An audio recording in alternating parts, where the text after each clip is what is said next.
Hello and welcome back. In this video, Matthew Clark video 2, we're going to complete Matthew's tax return. Again, you'll need your 6744 and your 4012, and we will walk through the return.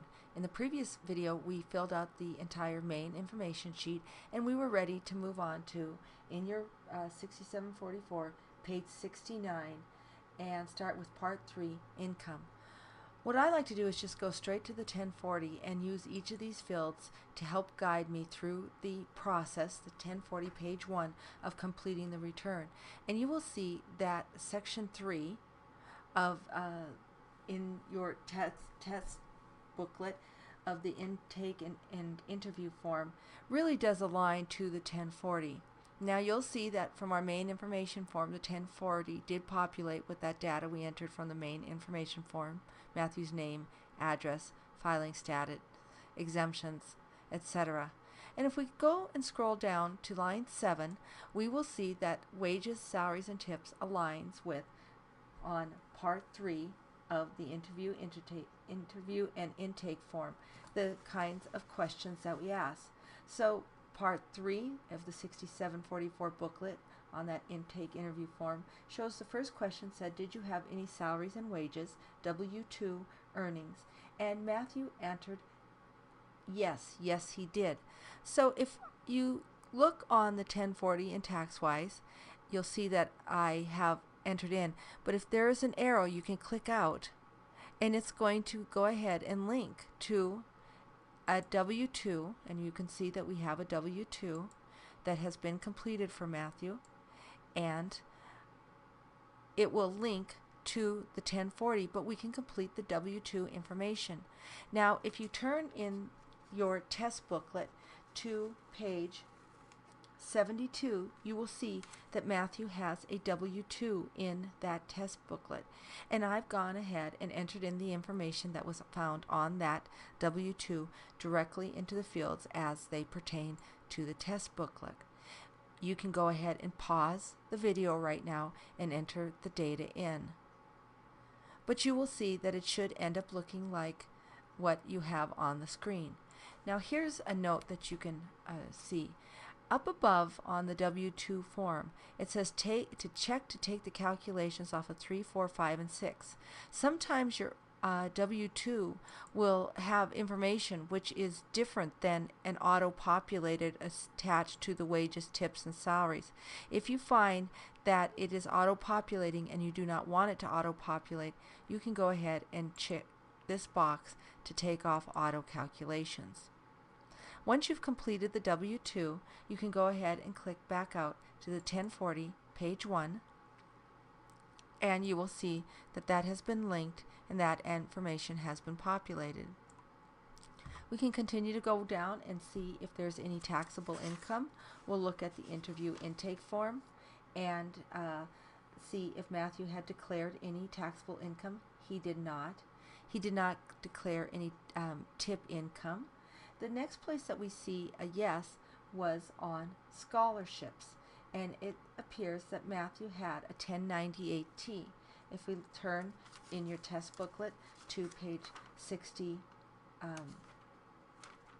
let's see, 69 I believe it is, or actually 74, I'm sorry, page 74, you will see that Matthew received a tuition statement, and from that it will look for scholarship income, and where we can find if Matthew has any scholarship or anything to enter. Well, table of contents, let's see if we can find the section that deals with education. And there we go, tab J, education benefits. So we can look in our 4012, how do we treat education expenses. So I could just click out, it was live, and here it shows me a tuition statement. Where do I go if I have a tuition statement? Where am I going to go next? So let me see what it tells me. It tells me that I am going to go ahead and look at the 1098T, and in TaxWise, we're going to go to form 8863 to enter in the data. 8863. So let me go back out to TaxWise. Let me scroll down and see where I could go. And there it says education credits on 1040 page 2, 8863. I can go and link out on the right off the 1040 page 2 to the 8863, and there it is. So what I've done is I've entered in all the data exactly as I saw it in Matthew's tuition statement, the college, his information, and I've gone step by step and I've answered these questions. So for the first college, Brown College, it said, did the student receive a 1098T? The answer was yes. Did the student receive a 1098T from 2013? Well, according to our data, Matthew did not. I will answer no.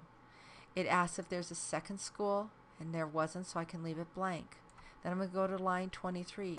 Has the Hope Scholarship credit or American Opportunity credit been claimed for this student for any 4 years before this? Well, no, this was Matthew's first year, but we want to ask our clients how many years that they've been claiming education credits, because the American Opportunity credit is good only for the first 4 years, as you learned in your Tax 1 class. Was the student enrolled at least half time? And yes, Matthew was. Had the student completed the first 4 years of post-secondary education before? No. Make sure you answer these questions carefully. And then it asks, was the student convicted of a felony for possession of a controlled substance? Well, if you look back to the initial data on Matthew, that was one of the questions that we asked him, and he answered no, he hadn't, because if he had been convicted, he would not qualify for the American Opportunity Tax Credit. So since Matthew does qualify for the American Opportunity Tax Credit, we're going to enter in his qualified education expenses up to $4,000.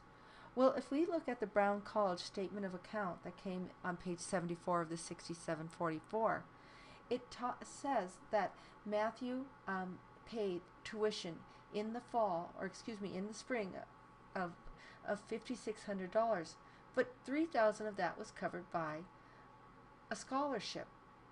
Meal plans are not qualified expenses for the American Opportunity Tax Credit, nor are parking passes, but the bookstore charge for his books, the $500, was a qualifying expense.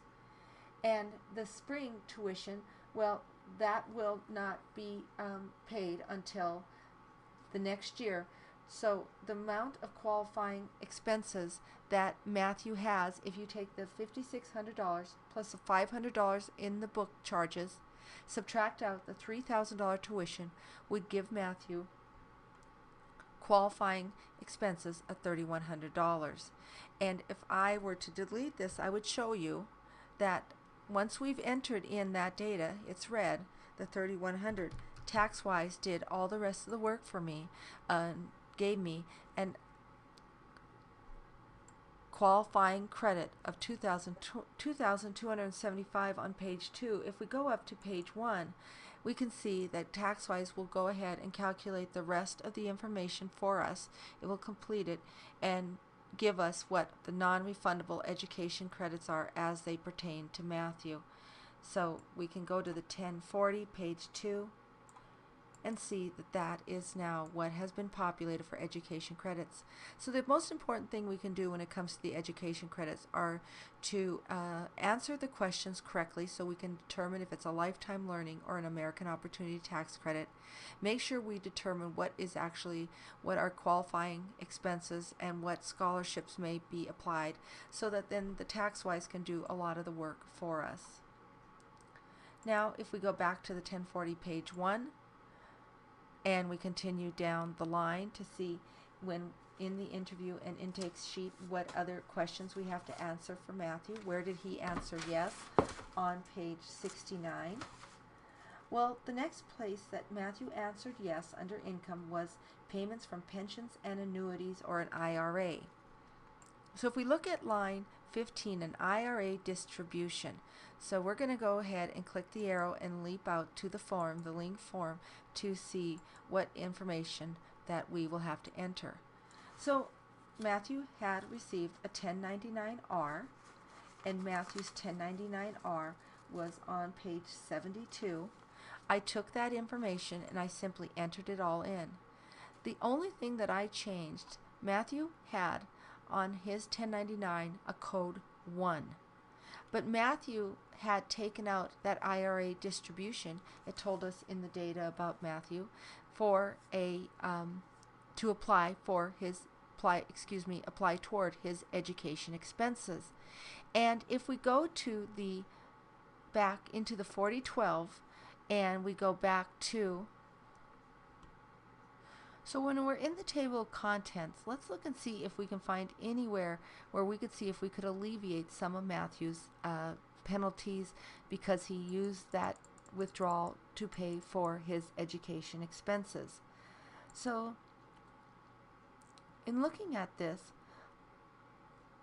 other taxes and payments, because on tab H we're looking to see if there would be a penalty on Matthew's distribution. Let's go ahead and click out and see if we can find him an exemption for his distribution. Other taxes and payments. So we see here that there is an other taxes and payments section, and this is for exemption codes and explanations for premature distributions from an IRA or retirement plan. In none exemption code 08 IRA distribution made for higher education expenses, we can go ahead and enter in that Matthew will qualify for an exemption because it was used for a distribution for education expenses. So learning to use that 4012 and look for those types of that type of information will become crucial as you prepare taxes. So we've entered in the 1099-R information as it pertained to Matthew. It was linked, and we can see that it was $2,000, and there are no additional penalties associated with it. It's a simple distribution. Now, if we continue to scroll down, we can see that and look for other information. It talks about life events on part 5, and it said that Matthew had a debt from a mortgage or credit card canceled from a commercial lender. If we have credit card debt or any type of debt canceled from a commercial lender, the IRS treats this as income. And so we're going to have to go ahead, and if you look in Matthew's information, he had a cancellation of debt on page 75. We are going to have to go ahead and link out to see how we're going to treat this.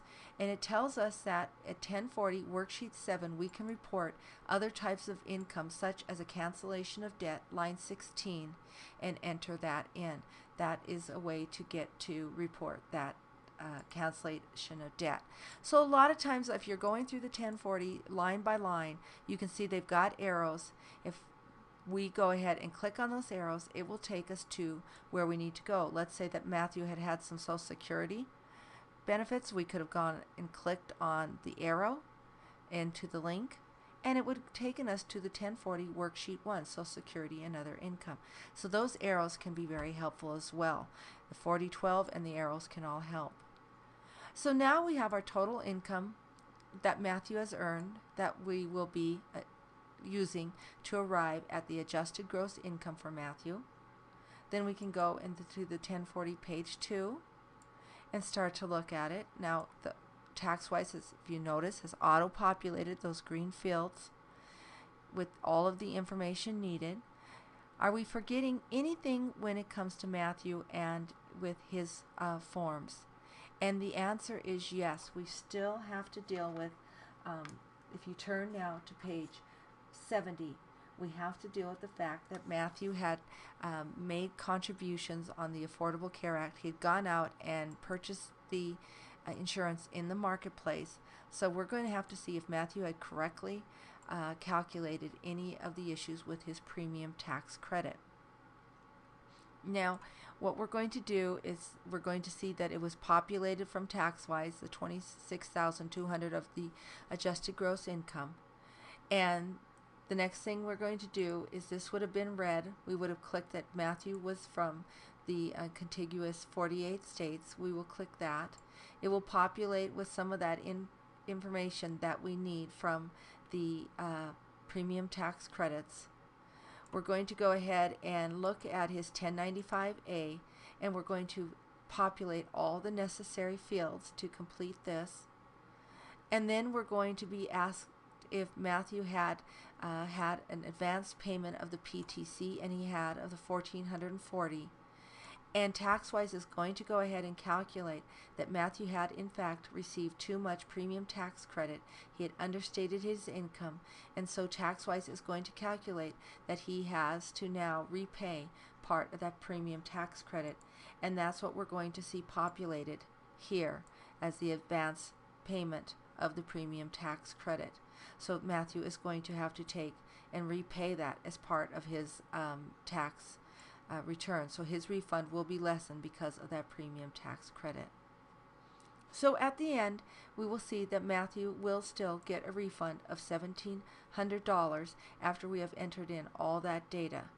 So what I want you to do is go ahead and practice this return, see if you can make everything match, see if you can create all of those forms, and try it a couple times, linking out to the forms, and see if you can get it to match.